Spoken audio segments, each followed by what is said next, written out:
Selamat sore bagi kita semua. Selamat sore, Pak. Selamat sore, Pak. Selamat sore, Pak. Oke, kita akan membahas materi perkuliahan kita hari ini yang berkaitan dengan misi Paulus yang ketiga. Kelompok tadi sudah berusaha memberikan penjelasan materi perkuliahan kita hari ini. Lalu kita mendiskusikannya, merespon apa yang disampaikan oleh kelompok. Lalu dari beberapa penanggap tadi ada satu orang yang memberikan masukan, itu cukup bagus, sehingga materi ini atau makalah ini semakin bagus. Yang lain ya tidak begitu banyak yang bertanya apakah saudara-saudara sudah tahu semua atau belum tahu, kita nggak tahu. Tapi yang jelas tidak begitu banyak hari ini yang merespon. Dan beberapa pertanyaan itu masih bersifat informatif ya. Tidak seperti si Yunus tadi yang memberikan masukan. Oke, baik.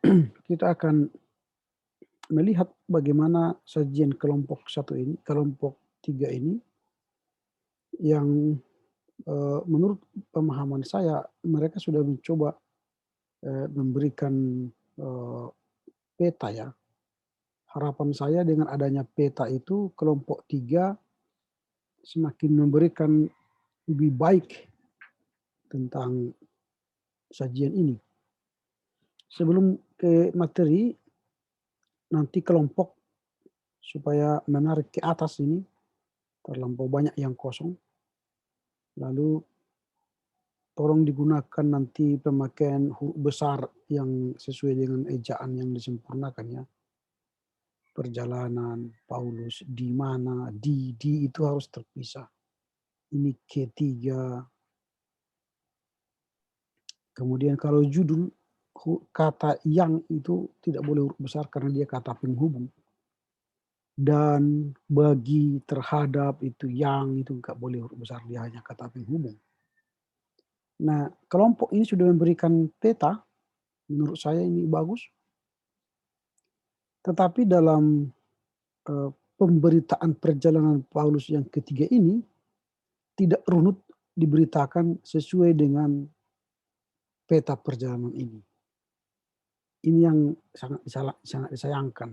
Seharusnya kelompok itu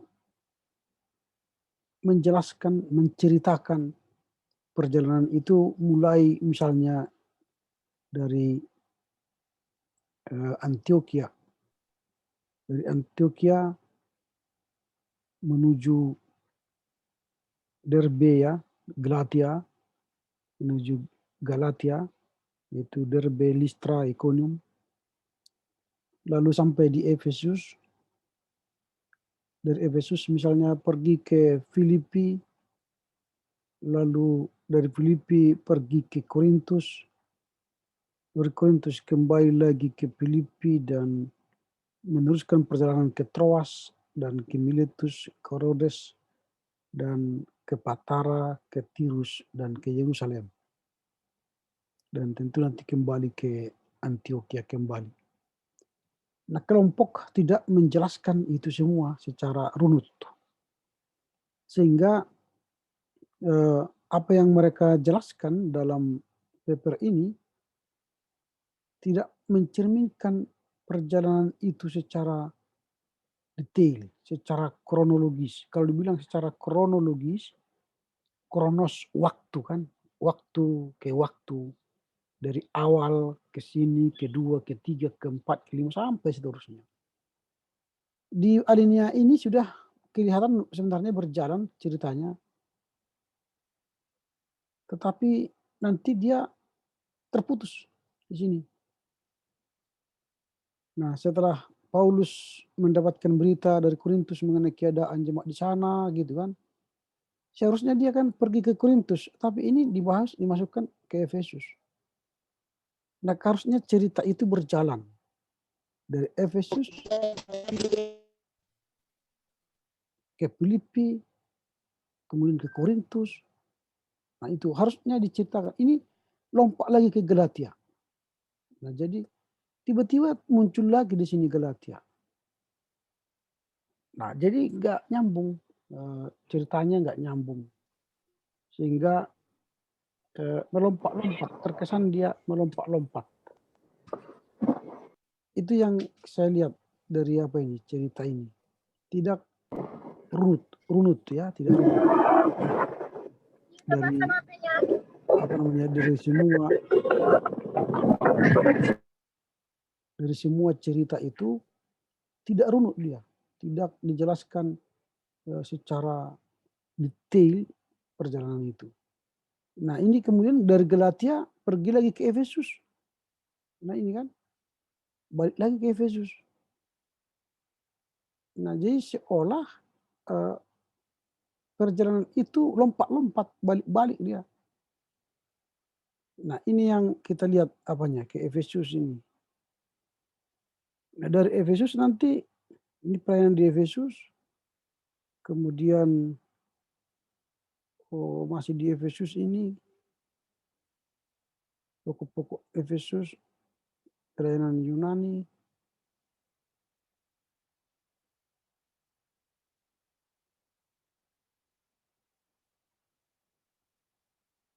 Nah ini masuk ke Korintus lagi.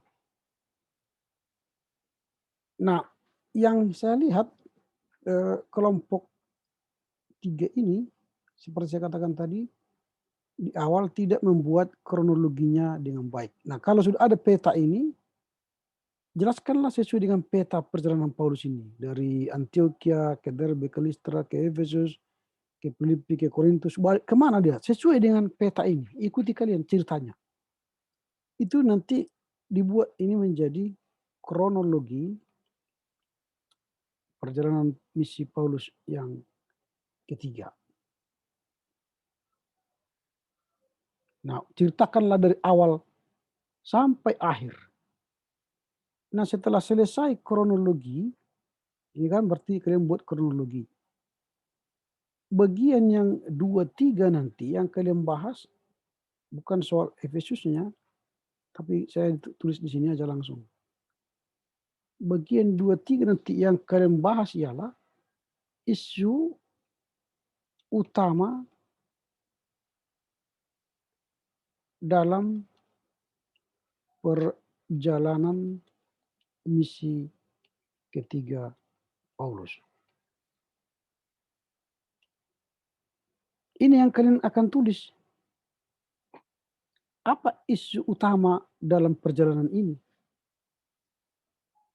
Misalnya dia pergi ke Derbe, pergi ke Efesus, pergi ke Filipi. Apa yang dibahas Paulus di Efesus?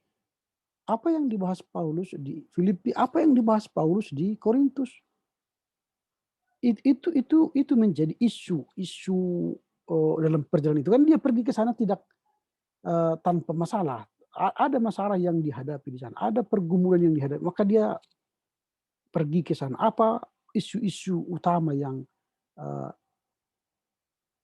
ditemukan oleh kelompok dalam perjalanan Paulus yang ketiga itu.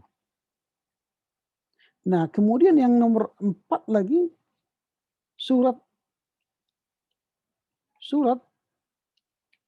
yang ditulis Paulus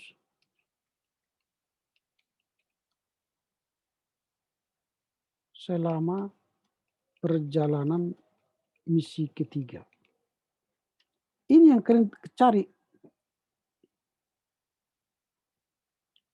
Apa surat yang ditulis Paulus dalam misi ketiga ini?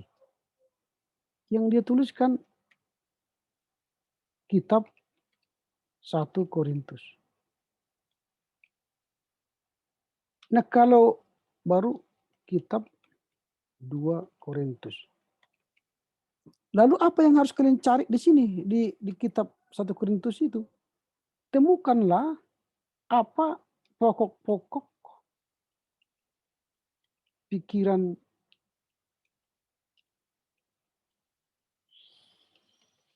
Paulus di kitab itu. Jadi tak usah lagi kalian tulis latar belakang dan sebagainya. Apa pokok-pokok pikiran Paulus dalam 1 Korintus? Sama dengan di 2 Korintus. Apa yang menjadi pokok pikiran Paulus di 2 Korintus? Di kitab yang dia buka itu, yang dia yang dia tulis itu. Itu yang kalian cari. Sehingga nanti paper ini semakin baik. Nah, kalau ini mungkin datanya masih ada di sini, di yang kalian punya ini, ada data-datanya ada di sini, tapi tidak seperti ini cara penyusunan makalahnya sehingga kalian bingung lompat sana lompat sini. Tapi kalau seperti ini nanti kalian buat, maka kalian akan menemukan secara sistematis pikiran Paulus itu. Karena ada 2 pertanyaan yang hendak kalian jawab dalam makalah ini. Apa isu utama Paulus dalam perjalanan itu?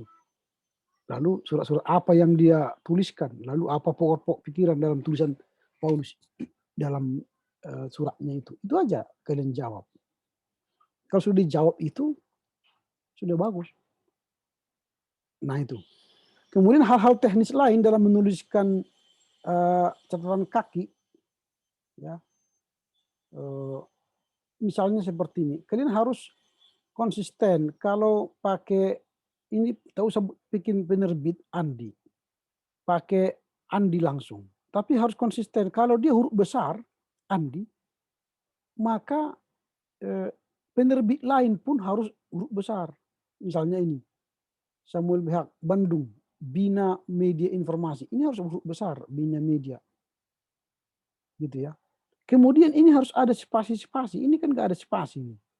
Ini langsung bawat ini spasi. Tidak ada spasi. Ini. Kemudian hurufnya catatan kaki ini harus sama dengan huruf makalah ini. Ini kan kalibri ini. Ini Times Roman. Harus sama hurufnya ini ke sini. Jangan beda. Nah itu soal catatan kaki. Lalu penggunaan ini K, kalau K kan itu kata sandang, tak usah pakai huruf besar. Kemudian ini singkatan-singkatan, kalau dalam kurung dia jangan dipanjangkan. Dia F gitu ya. Ini judul kalian buat huruf besar. Harus konsisten, kalau huruf besar semua. Ini kan. Ini tak usah pakai ini penerbit Andi. Nah, spasi-spasi ini kan tidak ada spasinya ini. Bawa langsung ini.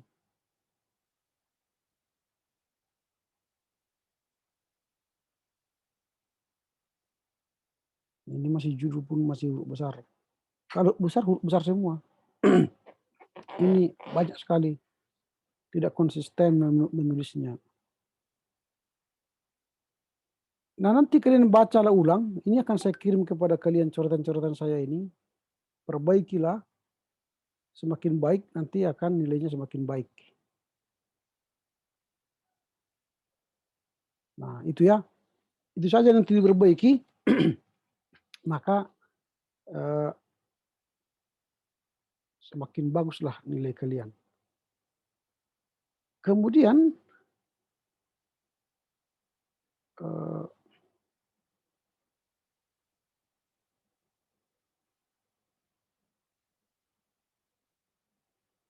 hal-hal apa saja lagi yang perlu kalian muat nanti dalam perbaikan itu.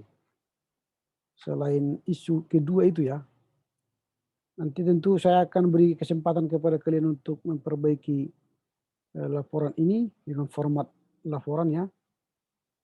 Perjalanan misi Paulus ketiga, perbaikan. Dikirim nanti Senin minggu depan ya. Nah, tambahan dari saya untuk paper kalian ini, isu-isu utama yang dikerjakan Paulus dalam perjalanan ketiga ialah Paulus itu banyak meluangkan waktu untuk hal-hal lain. Di perjalanan kedua kan dia sudah bicara dogmatika, pengajaran-pengajaran dan sebagainya. Dia masih bicara hal-hal lain, misalnya soal pengangguran di Yerusalem, kelaparan, penderitaan di Yerusalem. Itu dia bahas. Lalu dia berbicara bagaimana kita menolong orang lain dengan sukarela. Lalu dia mengajar dan menjelaskan bagaimana kehidupan dan karya Yesus. Lalu juga dia mengajarkan bagaimana kita itu harus bersatu, kuat dalam iman kepada Tuhan. Lalu yang terakhir dia juga mengajarkan bagaimana pokok-pokok iman gitu ya, pokok-pokok iman dalam jemaat yang dia kunjungi. Dia menjelaskan itu bahwa manusia telah gagal menjadi benar lalu usaha mereka sendiri, karena tidak ada manusia yang sempurna maka tidak ada manusia yang dapat menyelamatkan diri sendiri. Yesus Kristus adalah pembebas dari dosa-dosa manusia. Lalu kemudian Yesus Kristus adalah pusat kemuliaan dan rencana penebusan Allah, dan terakhir itu Yesus Kristus adalah kepala jemaat. Ini dia bahas dalam misi yang ketiga ini. Nanti ini juga akan saya kirimkan kepada kelompok supaya dimasukkan, lalu nanti dicari sumber-sumber di mana ini tertulis supaya semakin baik makalahnya. Nanti dalam penulisan makalah pun harus punya referensi ya, referensi yang bagus. Cara menulis catatan kaki tadi sudah saya sampaikan. Demikian dulu yang bisa sampaikan. Ada kira-kira pertanyaan dari kelompok atau dari saudara-saudara yang lain? Silakan. Ada yang mau bertanya atau kurang jelas? Saya bertanya, Pak. Silakan. Tentang catatan kaki yang tadi, Pak, kan beberapa kami buat penulisannya dengan huruf besar. Itu kami buat sesuai dengan judul yang ada di buku. Apakah memang judul yang di buku itu bisa dirubah penulisannya jadi huruf besar semua, atau sesuai yang Bapak arahkan gitu, Pak? Judul buku itu kan setiap judul buku bisa saja dia huruf besar. Iya, Pak. Tapi dalam menuliskan buku bukan berarti harus sesuai dengan ini huruf besar, enggak. Ada kan tata cara menulis catatan kaki. Iya, Pak. Jadi bukan huruf besar. Ada huruf kecil judul buku. Apakah dia huruf kecil? Tidak. Sesuai dengan tata cara penulisan buku. Jadi dia huruf kapital, bukan huruf kapital tapi huruf kecil, tapi sesuai dengan judul setiap kata dia huruf besar. Misalnya seperti ini, menentukan bentuk, M-nya huruf besar, B-nya huruf besar. Itu aja, yang lain enggak. Jadi tidak karena ini hurufnya huruf besar jadi judul buku di situ ditulis huruf besar, enggak begitu cara menulis catatan kaki. Gitu ya? Iya, Pak. Ada lagi kira-kira yang bertanya? Tentang perbaikannya ini, Pak. Tadi kan Pak di 2 titik, misalkan tadi Bapak buat contoh di 2 titik dia kami buat perjalanannya kemana, dan di 2 titik keempat tentang kitab apa yang ditulis, surat apa yang ditulis. Jadi apakah memang dia dipisahkan pada saat dia pergi ke situ dan dia menulis, atau memang di 2 titik keempatnya kami pisahkan semua buku-buku apanya Pak, tulisan-tulisannya Pak? Iya. Atau apa enggak pas di kunjungannya saja kami buat apa yang ditulis gitu Pak? Itu namanya mencampur gado-gado. Iya, Pak. Tidak sistematis cara berpikirnya. Jadi kalau dalam perjalanan yang diceritakan perjalanannya, kemudian apa isu dalam perjalanannya itu, kemudian setelah itu apa kitab-kitab yang dia tulis, itulah kalian bahas. Sesuai itu saja diikuti. Sehingga tidak terkesan sampai di Efesus dia menulis kitab ke Korintus, lalu di Korintus kan gado-gado itu. Itu namanya tidak berpikir sistematis. Iya, Pak. Tapi kalau seperti ini dibuat dan dia berpikir sistematis. Jadi tidak gado-gado. Ini kan sudah kita buat kronologinya, apa isu utamanya, lalu apa surat-surat yang dia tulis, apa pokok-pokok pikiran. Jadi orang membaca itu tersistematis. Daripada seperti ini gado-gado. Sampai di Efesus, lalu kembali ke Galatia, lalu kembali lagi ke Efesus, kembali ke... Gak ngerti kita membaca ini kan. Bingung kita membacanya. Nah itu. Gitu ya. Ada lagi yang mau bertanya? Saya Pak, Silakan. terkait penggunaan Google Zoom kita ini Pak. ke minggu-minggu berikutnya boleh nggak Pak kita menggunakan Google Meet Pak? Soalnya saya bermasalah kalau menggunakan Zoom Pak. Oke, dipertimbangkan. Apa masalahnya kalau pakai Google Zoom? Kalau saya sendiri mau keluar-keluar Pak. Keluar-keluar sendiri baru ini tidak nampak gambarnya Pak. Kalau Bapak nge-share screen Pak. Oke. Tapi kelemahannya kalau kita pakai Google Meet dia tidak bisa direkam. Nah, saya membuat ini semua saya rekam lalu saya kirimkan lagi kepada kalian nanti supaya kalian bisa menonton ulang apa yang menjadi bagian perkuliahan kita. Nah, tapi kalau pakai Google Meet ya tidak bisa lagi kalian menonton apa yang kita bicarakan. Terserah. Kalau kalian mau pilih Google Meet dengan resiko tadi, kalau mau pilih Zoom silakan. Iya Pak. Terima kasih Pak. Oke, ada lagi. Kalau yang lain masih mana pilih? Google Zoom atau Meet? Google Meet.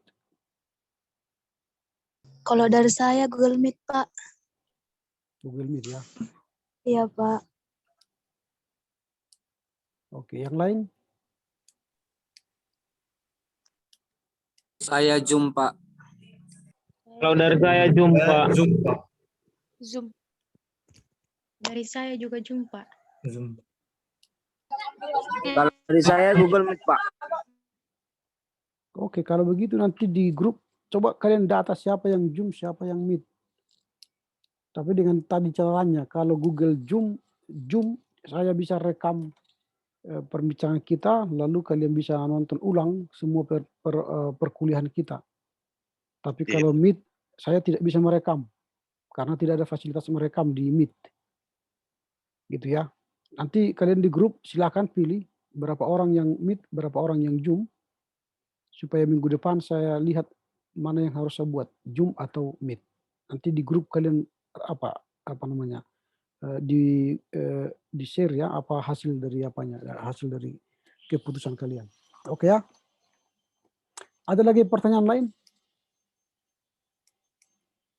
Ya, kalau tidak ada, hari ini kelompok 2 harus mengirimkan perbaikannya, dan kelompok 1 minggu yang lalu pun belum mengirim perbaikannya, itu berarti kan ada pengurangan.